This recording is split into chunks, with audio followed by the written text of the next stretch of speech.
bienvenue à la séance ordinaire du 11 septembre 2023. Donc, le point 1, c'est ouverture de l'Assemblée.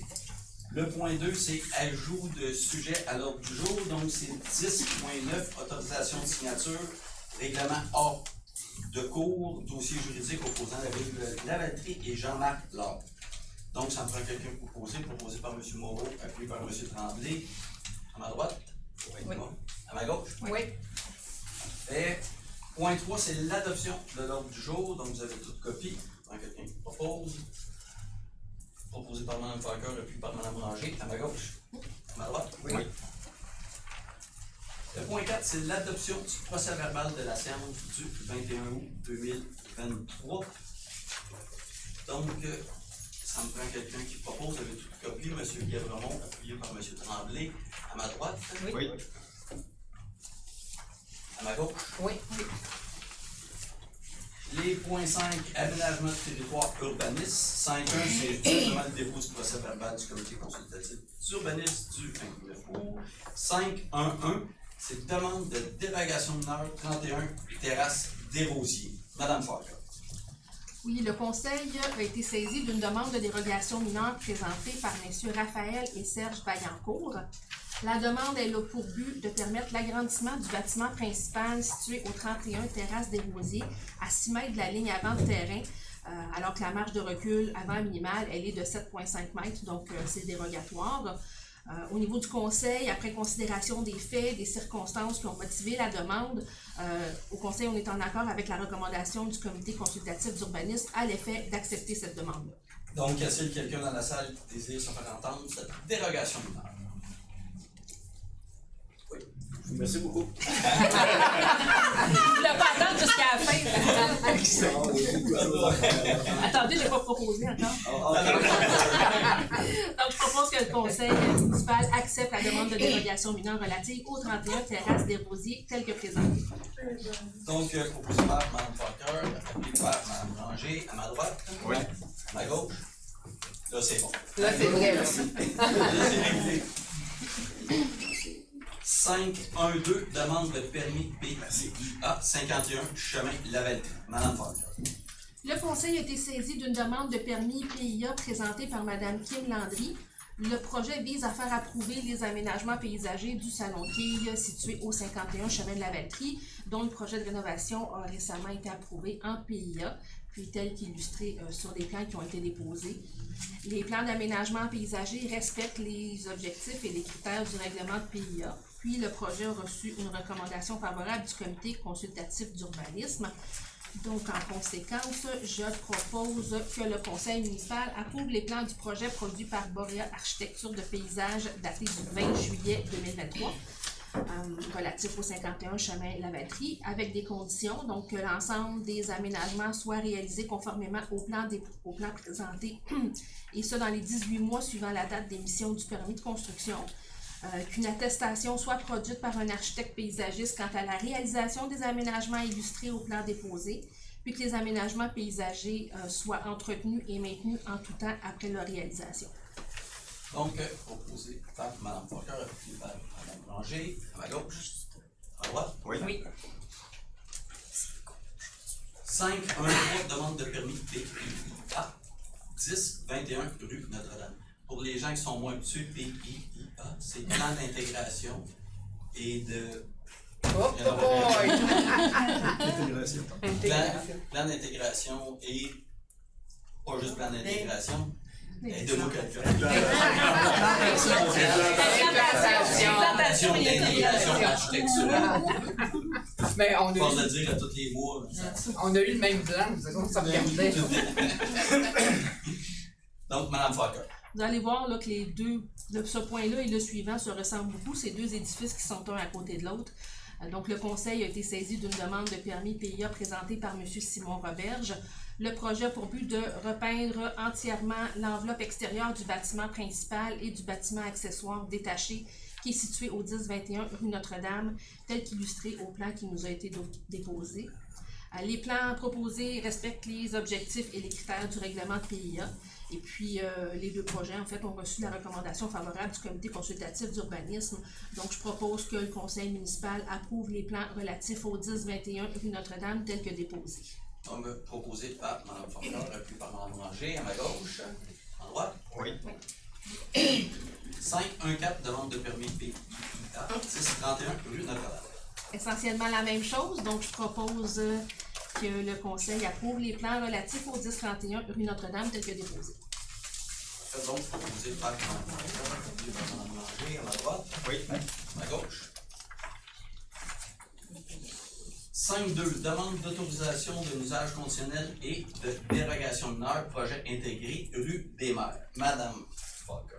Oui, donc c'est un projet qu'on revoit pour une énième fois. Un projet effectivement qui a évolué, qui a été modifié à plusieurs reprises aussi au cours de la dernière année. Donc on a retourné régulièrement le promoteur faire des devoirs additionnels, ce qu'il a fait. Le Conseil, par le biais d'une résolution en février, a refusé la demande d'autorisation d'un usage conditionnel puis de dérogation mineure telle qu'il nous avait été préposée. Là, maintenant, on est saisi d'une nouvelle demande d'autorisation d'un usage conditionnel qui est présentée par Vertige Architecture. La demande, on la connaît, a pour but de construire au bout de la rue des Mers un projet intégré composé de 2 habitations multifamiliales de 3 étages, totalisant 51 logements. On a été saisi d'une demande de dérogation mineure aussi à l'égard de ce projet-là, qui a pour but là, de construire en remplacement de la résidence du 140 rue des Mers une habitation multifamiliale qui présente une marge de recul de 5 mètres au lieu de 6, ce qui est dérogatoire. Le projet qui est proposé, il respecte les critères d'évaluation relatifs aux usages conditionnels. Et puis, au niveau du conseil, après considération des faits, des circonstances qui motivent la nouvelle demande, on est en accord avec la recommandation favorable du comité consultatif d'urbanisme, sous condition, et il y en a plusieurs. Donc, voilà. Donc, y a-t-il quelqu'un dans la salle qui désire se faire entendre pour cet usage conditionnel et cette dérogation mineure? Oui. J'étais là. Mon nom, c'est Pierre Cadoret. Je suis résident de la rue Victor-Bourgeois depuis 19 ans. Je m'inquiète énormément du nombre de voitures qui circulent dans la rue des Mers. Je pense qu'on avait jasé la dernière fois de l'encombrement de cette rue-là. Je me demande comment, honnêtement, si cet été, on a régulièrement sur le bord de la rue des Mers 12 voitures, plus 4 dans la rue Victor-Bourgeois en arrière. Comment on va arriver à ne pas encombrer ce secteur-là avec 51 logements de plus? Ce qui pour moi était déjà problématique avec deux bâtisses totalisant 44 logements tels qu'acceptés précédemment. Là, on n'était pas correct à 60, là on est correct à 51. Moi, je m'inquiète. Je m'inquiète de la capacité j'en avais parlé la dernière fois, je ne sais pas si vous vous rappelez, mais on parlait des services d'urgence, on parlait de déneigement l'hiver, c'est très problématique d'avance. Alors je me demandais comment on pourrait faire pour circuler sur la rue des Mers si ce projet-là arrive. Première des choses, les stationnements sont en conséquence du nombre de logements qu'il va y avoir là. Parce que la majorité des stationnements vont être intérieurs en plus, donc les véhicules ne seront même pas à l'extérieur. Parce qu'il n'y a pas beaucoup de stationnements extérieurs, je pense. Trentaine, puis il y a beaucoup de stationnements intérieurs. Bon, ben, on peut peut-être trouver le mot d'avant. Oui. Ben, en fait, si vous souhaitez que je réponde à la question, moi j'étais évidemment présent à Dominique Bourgeois, je représente Vertige Architecture. J'étais présent aussi en février, c'est donc un sujet qui a été traité, puis précisément par rapport au stationnement, le nombre de places intérieures est passé de 55 à 59.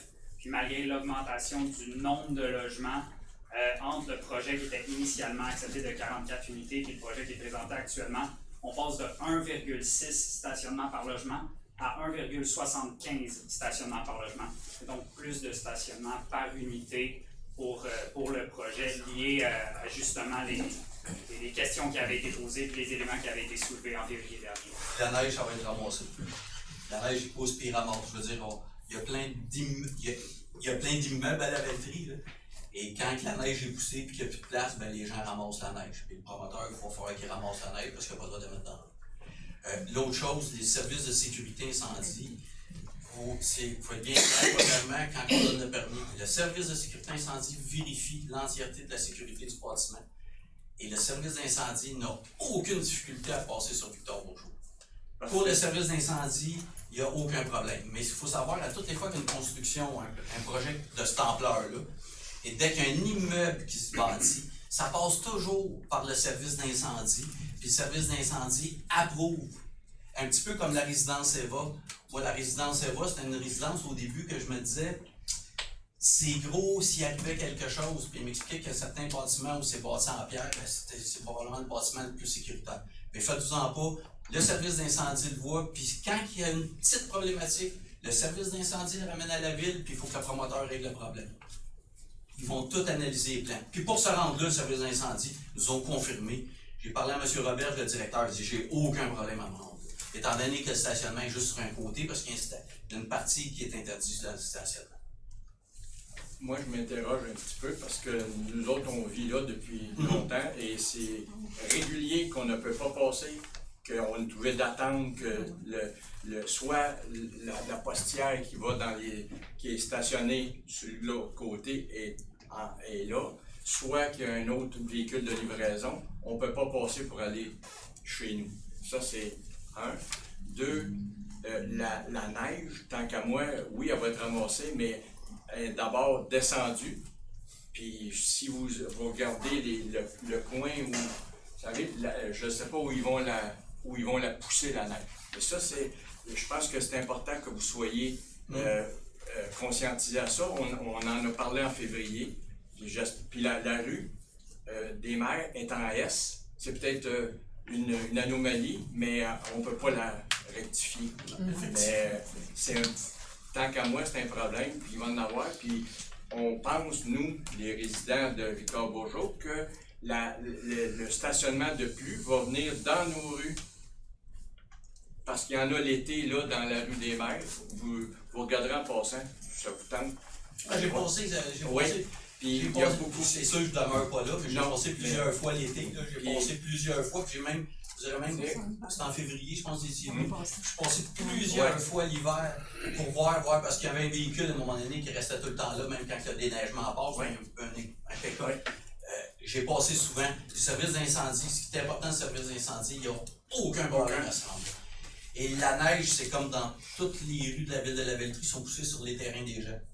Vous savez, la charrue, elle se promène, c'est poussé, tu sais, puis premièrement, la neige n'est pas supposée être poussée, même dans nos rues résidentielles où on a des terrasses, dans le fleuve, où les poussées, on n'a même pas le droit de faire ça.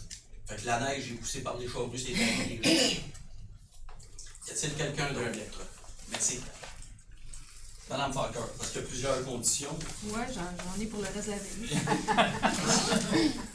Le promoteur est là-dessus.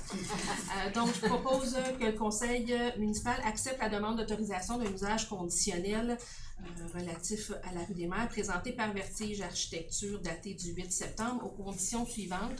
Donc, la construction des bâtiments et des aménagements extérieurs soit réalisée conformément aux plans qui sont déposés, que l'ensemble des exigences réglementaires et celles relatives aux servitudes soient respectées. Préalablement à l'émission du permis de construction du bâtiment A, que soit consentie à la Ville une servitude d'entretien ou de remplacement des infrastructures d'aqueduc, d'égouts et de protection incendie sur une largeur d'au moins 3 mètres de chaque côté de celle-ci. Préalablement à l'émission du permis de construction du bâtiment B, que soit consentie à la Ville une servitude libre de tout obstacle afin de préserver la percée visuelle sur le fleuve dans l'axe d'accès véhiculaire, puis une servitude de passage public d'une largeur de 3,5 mètres le long de la bande riveraine qui s'étend du sentier public jusqu'à la ligne mitoyenne avec le lot 2 638 387. Que soit cédé à la Ville au moment déterminé ci-après, à titre de contribution pour fin de parc, la bande de terrain destinée au passage piétonnier qui a été illustrée sur les plans également. La différence de la contribution va être calculée sur la globalité du projet puis versée sous forme de contribution monétaire. Préalablement à l'émission du permis de construction du bâtiment A, que soit remise à la Ville la portion monétaire de la contribution pour fin de parc. préalablement à l'émission B du permis de construction, que soit cédée à la ville la bande de terrain destinée au passage piétonnier à titre de contribution pour fin de parc. Si préalablement à l'occupation du bâtiment A, la bande de terrain destinée au passage piétonnier n'a toujours pas été cédée à la ville, une contribution monétaire présentant la différence manquante pour le bâtiment A sera versée. Que les plans soient approuvés par le service de sécurité incendie préalablement à l'émission du permis de construction, ce qui va être fait. Un plan d'aménagement paysager réalisé par un architecte paysagiste soit déposé et approuvé préalablement à l'occupation des bâtiments. Le plan doit comprendre un usage d'atténuation longeant la ligne mitoyenne avec les résidences voisines, selon ce qui est le plus approprié avec l'espace qui est disponible en vue d'assurer l'intimité des voisins. De plus, ce plan doit faire en sorte de préserver l'aperçu visuel sur le fleuve. Préalablement à l'occupation des bâtiments, une description du mode d'éclairage extérieur, lequel doit être soucieux de son incidence sur les propriétés avoisinantes. Donc, on veut que ce plan-là soit déposé pour approbation par le Conseil. La phase 1 du projet, le bâtiment A, incluant l'accès véhiculaire, l'ensemble des équipements et éléments illustrés au document de présentation, ainsi que le plan d'aménagement paysager, soit entièrement réalisé au 31 décembre 2025. Pour la phase 2, on parle du 31 décembre 2026. Ça prend aussi une attestation soit produite par un architecte paysagiste quant à la réalisation des aménagements illustrés au plan déposé. Un revêtement de toit de couleur blanche soit installé afin de réduire les îlots de chaleur, ce qui doit être confirmé par une attestation de l'architecte avant l'occupation des bâtiments. Conformément au règlement de zonage, une attestation d'installation des équipements de recharge de véhicules électriques produite par un maître électricien avant l'occupation. Une étude préparée par un ingénieur qui démontre le mode d'évacuation et de rétention des eaux pluviales doit être approuvée aussi préalablement à l'émission des permis de construction. Préalablement à l'occupation des bâtiments, une attestation d'ingénieur déposée indiquant que les travaux d'évacuation et de rétention des eaux ont été réalisés conformément à l'étude, qu'au moins 10% des logements offerts dans l'ensemble du projet soient des logements abordables tels que définis par la SCHL, que l'emprise de rue soit acquise par le requérant,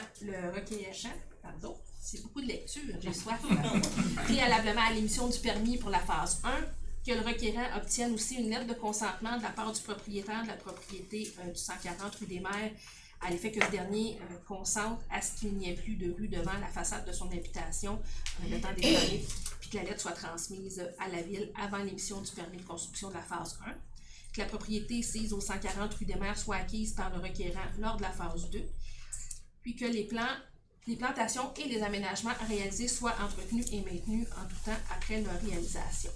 Donc ça, c'est pour l'usage conditionnel.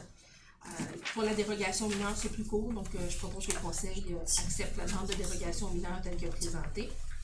Et puis, cette résolution-là vient abroger, en fait, puis elle remplace celle qui avait été émise le 3 mars 2022 et qui parlait du même sujet. Non, mais c'est important de le lire au complet aussi, parce que les gens sont déplacés par rapport à ce projet-là, donc c'est pas... il y a beaucoup de conditions. Donc, proposé par Mme Parker et puis par Mme Ranger, à ma gauche, à ma droite. Oui.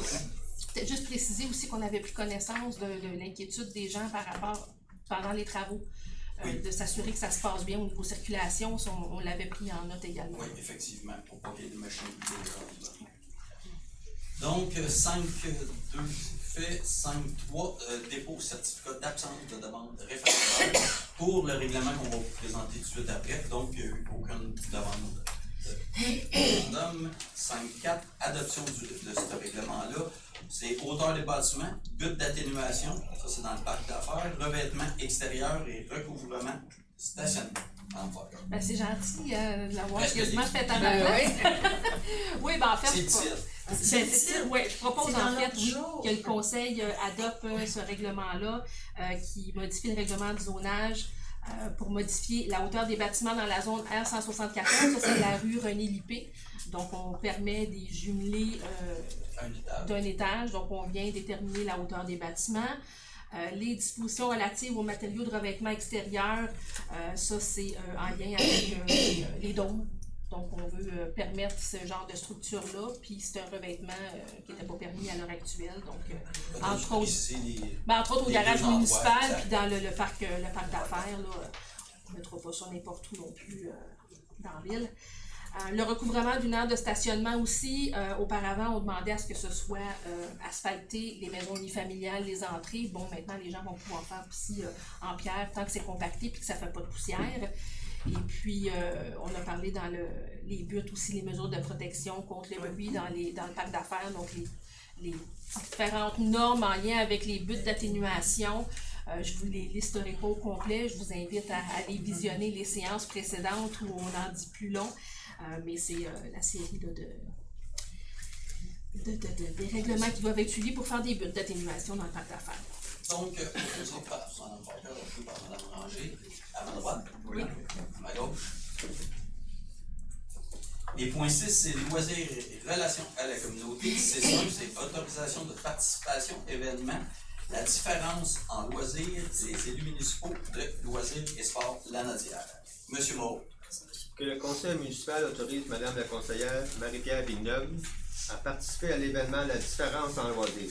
Les élus municipaux organisés par les Loisirs et Sports Lanaudière le 19 septembre prochain à l'Alchimiste Microbrasserie de Joliette, que les frais de déplacement et de repas soient remboursés le cas échéant. Donc, j'en fais la proposition. Donc, proposé par M. Moreau,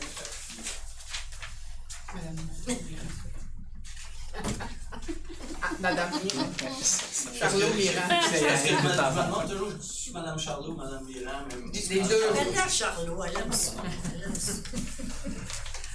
Je lèverai plus la main. Hein? Je lèverai plus la main. Non, ben non, il faut. T'es la pointe. On va t'appeler Anne. Donc, appuyé pas par Mme voter. Charlot. Oui, à ma gauche. Des fois, je mélangeais, mais pas tant que ça. À ma droite. C'est 6.2, autorisation de participation, lancement des activités 2023-2024 de place aux jeunes Lanaudière. Monsieur Gabriel. Donc, c'est dans le même ordre d'idée là, que le conseil autorise M. Denis Moreau à participer au lancement des activités de la place aux jeunes Lanaudière le 12 septembre à Saint-Jean-de-Mata, que les frais de déplacement et repas soient remboursés, le cas échéant, sur la présentation de pièces justificatives. Parfait. Donc, proposé par M. Gabriel, appuyé par. Je m'abstiens sur ce dossier-là, monsieur. Ah oui, c'est vrai, vous êtes impliqué. Par Mme Parker. À ma gauche. Oui. À ma droite. Oui. 6.3, autorisation de participation, lancement du plan d'engagement vers la réussite du centre de services scolaires dès sa mort. Madame Villeneuve. Non, ça c'est moi, Madame Charlot. Je vous assure qu'on se connaît, on se voit quand même régulièrement. J'ai l'air de quelqu'un qui passait dans la rue puis qui l'a amené là.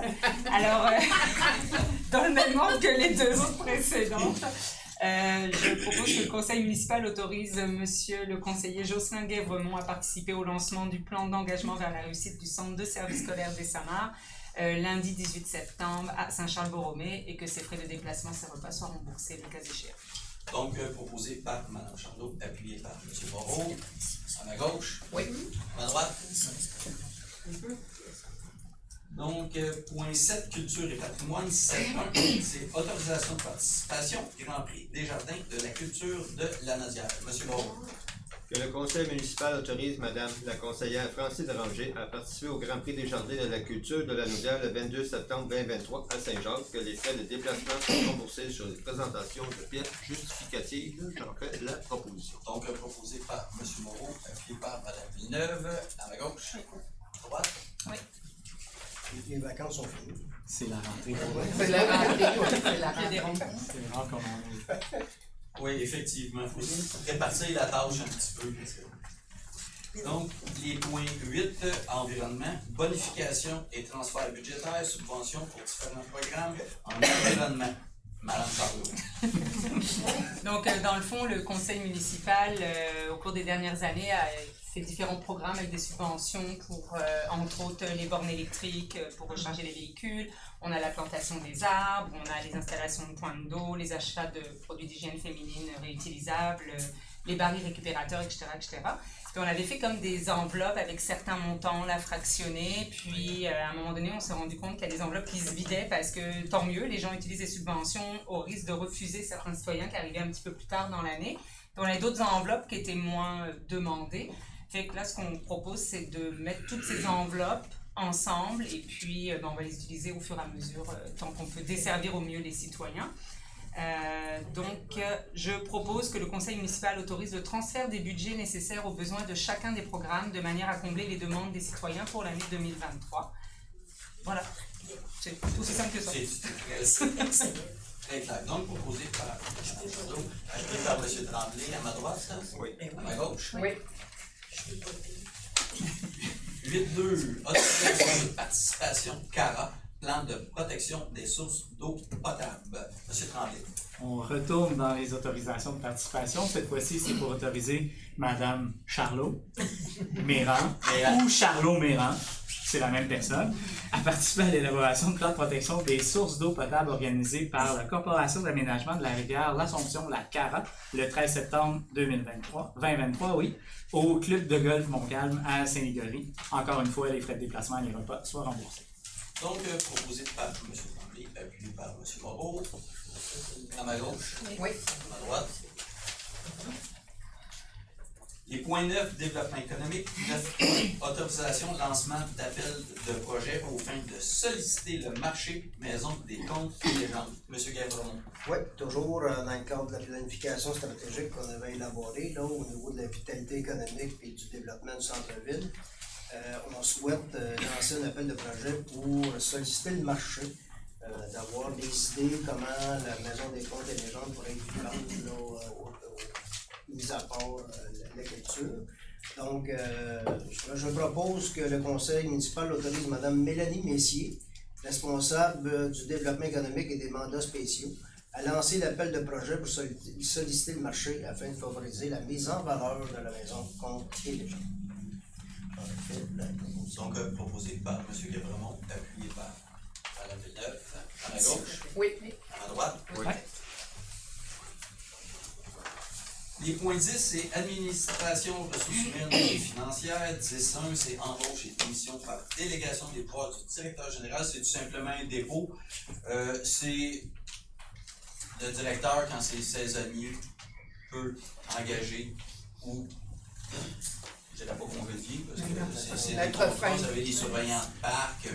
Souvent, c'est les sauveteurs à la piscine. Donc, c'est ses pouvoirs. Tu te vois ici, c'est préposé, soutien administratif et loisirs. On va en parler tout de suite sur le point suivant.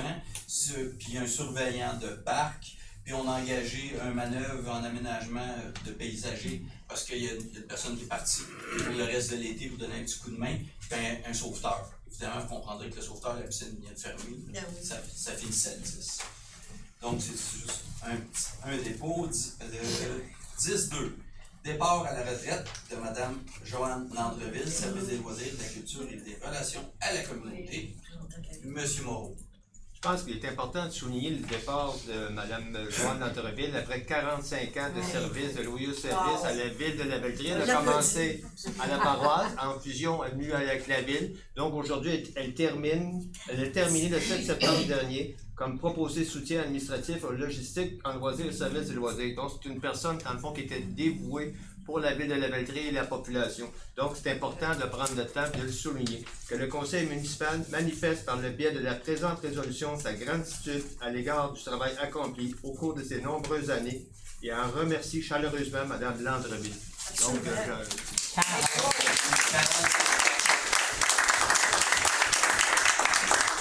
Du courant aujourd'hui. Puis appuyé à propos de ça.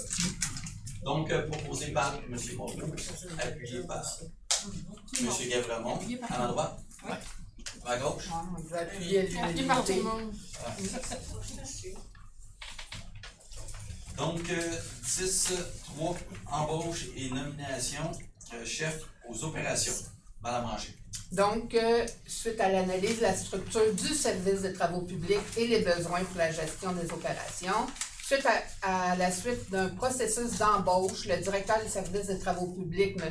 Lège-Monnière, et la directrice générale, Mme Karine Brousseau, recommande de retenir la candidature de M. Simon Perrault-Forget au poste de chef aux opérations. Donc, la proposition se lirait comme suit. Que le conseil municipal procède à l'embauche de M. Simon Perrault-Forget au poste de chef des opérations au service des travaux publics. Que cette nomination soit effective en date du 25 septembre 2023 et que M. Perrault-Forget soit soumis à une période d'essai de 6 mois. Monsieur le maire, Christian Boulet, et le conseiller responsable de l'administration des ressources humaines et financières, M. Moreau, soient autorisés à signer pour et au nom de la Ville de Lavaltrie le contrat de travail de M. Perrault-Forget. Donc, proposé par Mme Ranger, appuyé par M. Gabremont, à ma droite. À ma gauche. Moi, ça m'arrive de cibler. Oui, c'est ça, parce que M. Moreau. Donc,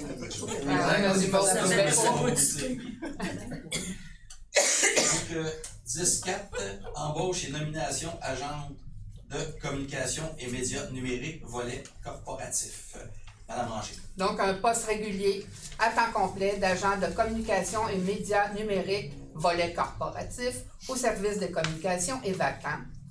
La recommandation de la directrice des services de communication, Mme Mélanie Roch, et la directrice générale adjointe, Mme Karine Brousseau, de retenir la candidature de Mme Audrey Perrault-Guité à ce poste.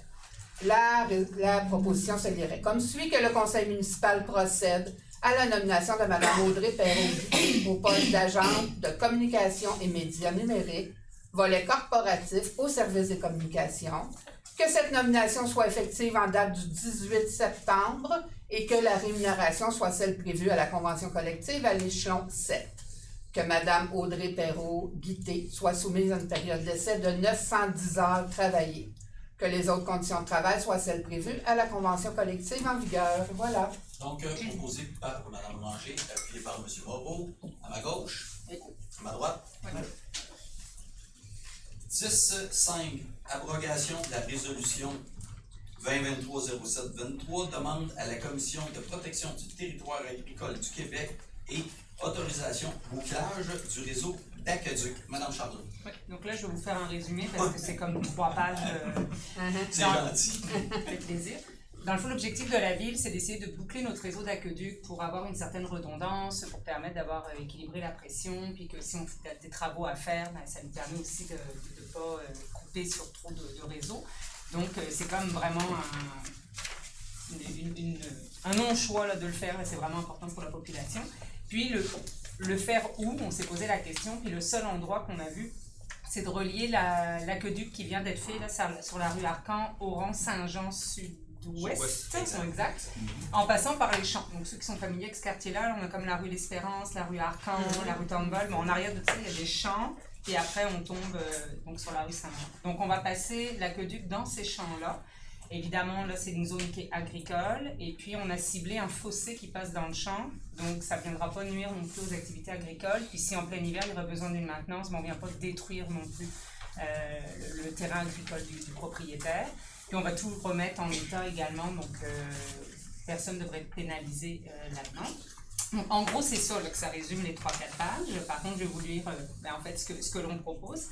Donc, je propose que le conseil municipal demande à la Commission de protection du territoire agricole du Québec d'émettre les autorisations suivantes. Donc, de permettre à la ville de Lavaltrie d'utiliser à une autre fin qu'une fin agricole, à titre de fonds servant la servitude des parcelles. Je vous passe les chiffres de ces parcelles-là, donc les champs en arrière de la rue Arcan. Donc ça, c'est une superficie de 5615,4 m², telles que les parcelles sont plus amplement décrites à une description technique préparée par Pascal Guibault, arpenteur géomètre, le 11 mai dernier. Ensuite, donc, si jugé nécessaire par la Commission, une autorisation permettra la renonciation par l'entreprise Les Vallons Inc., qui sont propriétaires de ces terres agricoles, au droit d'accession quant à la conduite de bouclage et des autres éléments qui seront enfouis dans le sol par la ville de Lavaltrie, et cette dernière conservera la propriété exclusive.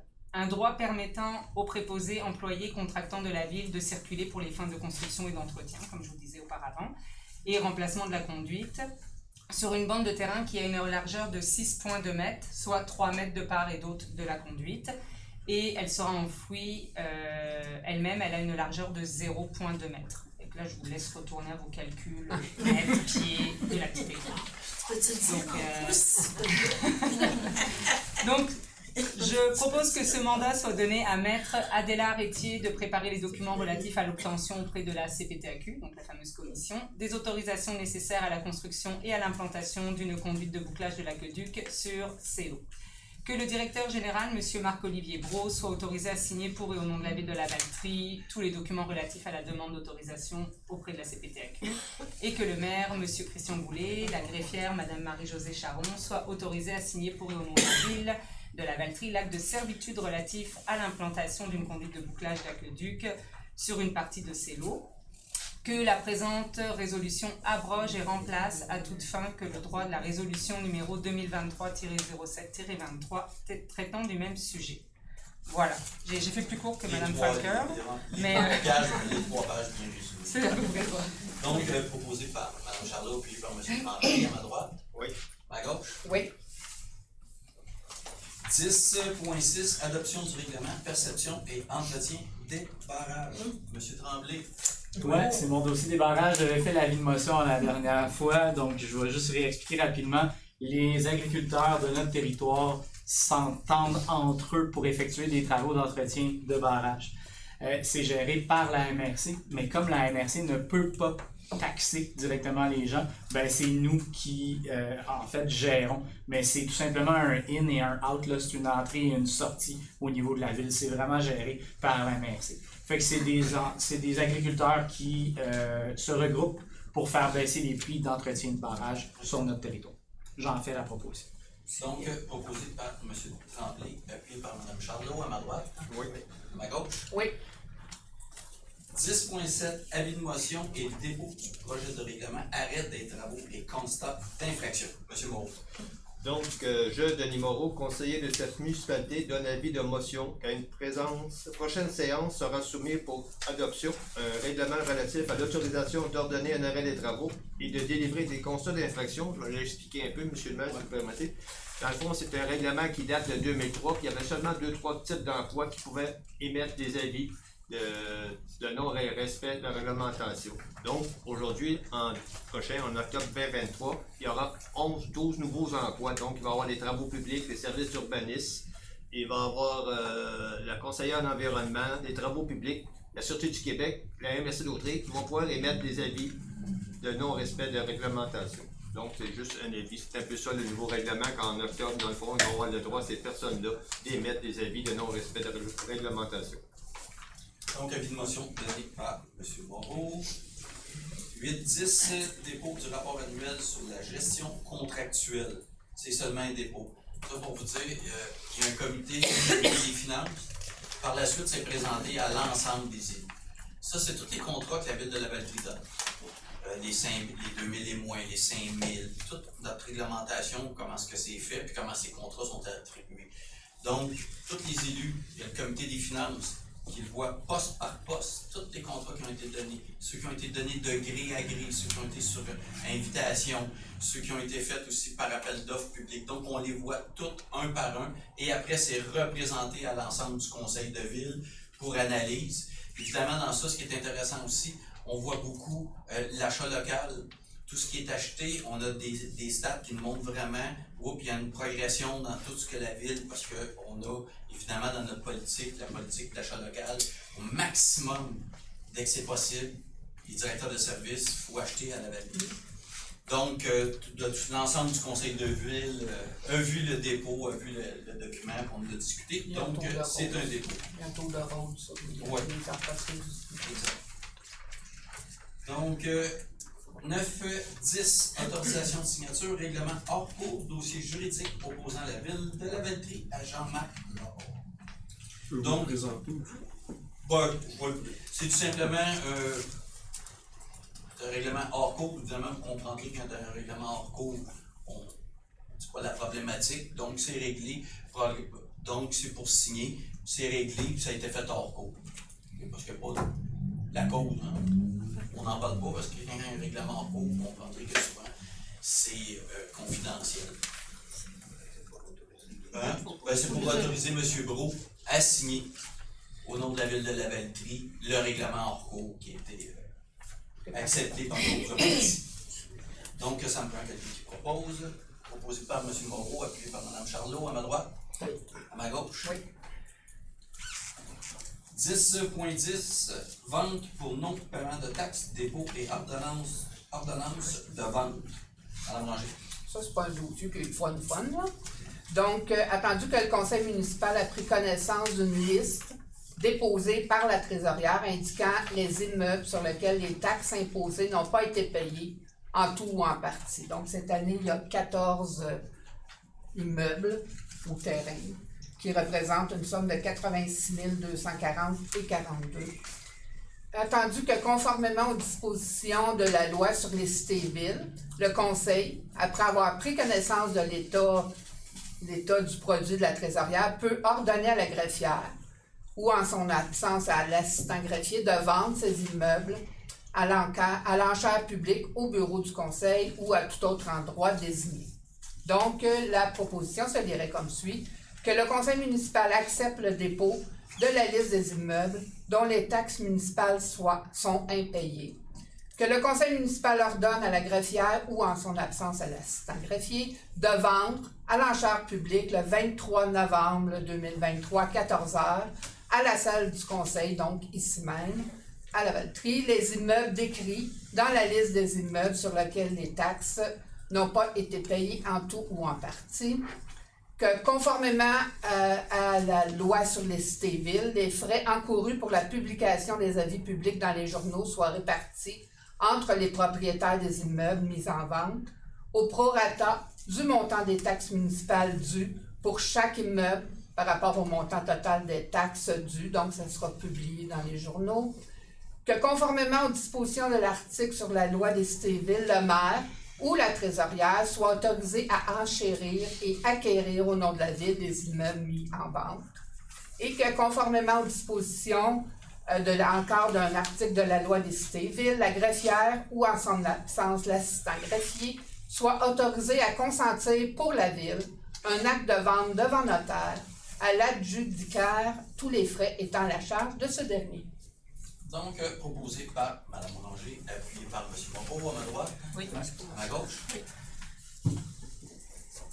10.11, autorisation de participation, oui, souper, concert, symphonia de la Nadière. M. Moreau.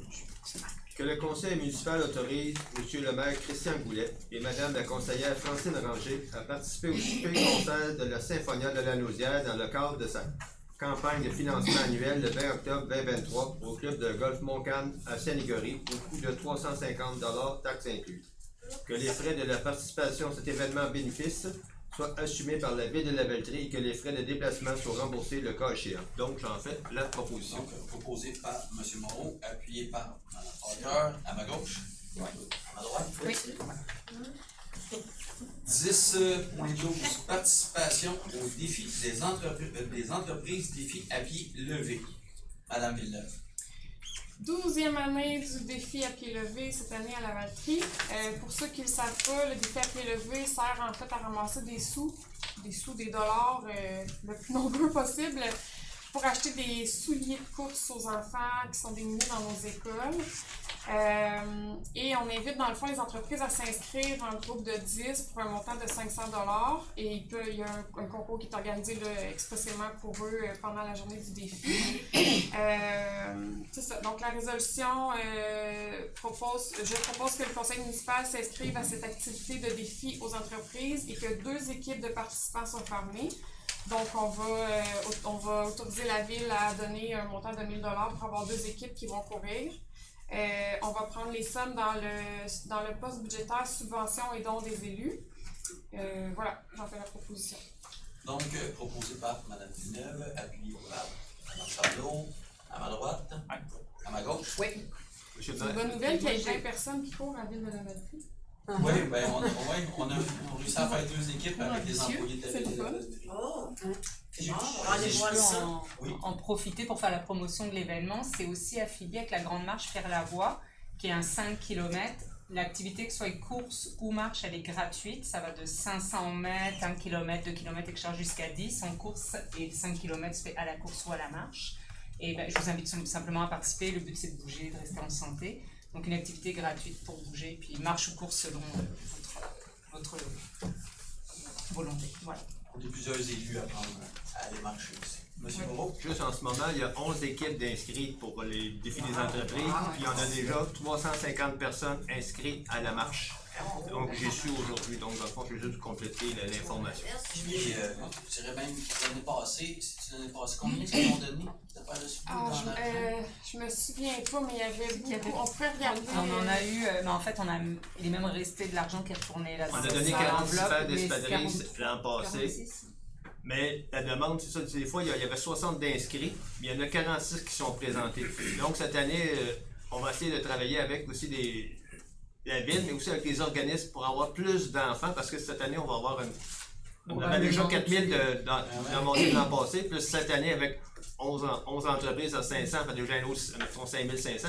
On a 1000 piastres pour donner des espadrilles à nos enfants de la ville de la Valtrie. Donc, c'est de trouver les bonnes personnes pour les remettre. Et notre partenaire, c'est Sport Expert de Joliette. Avoir le bon de nombre d'enfants qu'on a dans les écoles cette année, je pense qu'on va avoir de la demande.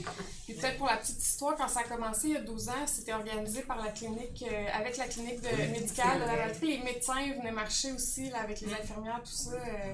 Fait que s'ils nous écoutent, les médecins sont les bienvenus aussi. Hein? Santé. Monsieur Chevalier. Toujours un 10.13, autorisation de dépenses et dépôt du rapport budgétaire et étape des activités de fonctionnement comparatif. Exercice financier 2023.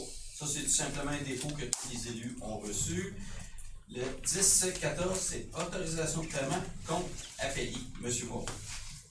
Donc, le conseil municipal autorise le paiement des déboursés du 22 août 2023 au 11 septembre 2023 de la ville de la Valtrie, incluant les dépenses du fonds d'administration et les dépenses en immobilisation, le tout pour une somme de 624 250 $ et 11 sous, selon le rapport déposé par le service de la trésorerie en date du 8 septembre 2023.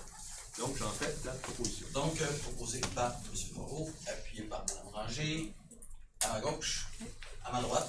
Oui. Les points 11, c'est courrier.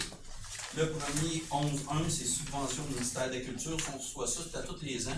C'est le ministère de la Culture, c'est pour l'achat de livres à la bibliothèque. Donc, c'est 112 700. Ce qu'il faut comprendre, c'est sur 2 ans. Je ne me trompe pas, sur 2 ans. Ce montant-là est divisé sur 2 ans. Mais la ville de la Valtrie en met aussi une grande partie. Je ne me souviens pas en pourcentage. Une vingtaine de mille. Ouais, à peu près 20 000 de plus. C'est le ministère de la Culture. Ensuite, subvention, ministère des Transports. Vous savez, quand il y a des. À la ville, on est très à l'affût. L'organisation est très à l'affût. Dès qu'il y a un petit programme de subvention qui sort, on essaye d'aller chercher des sommes. Donc, c'est le fun, puisqu'on a reçu une somme, parce qu'on a déposé, étant donné, pour les pistes cyclables. Donc, le gouvernement a ouvert un petit programme de subvention pour la mobilité durable. Et on a déposé, étant donné qu'on est en train de faire une piste cyclable, on fait finir par être fini. À un moment donné. Oh! J'irai pas là. Non. Donc, cette aide financière-là, ben, c'est 93 157 que la Ville a reçu. Vous êtes content? Donc, c'est tout pour ça. Donc, ben, je vais dire merci beaucoup aux gens à la maison. Donc, je vais passer à la période de questions pour les gens ici dans la salle.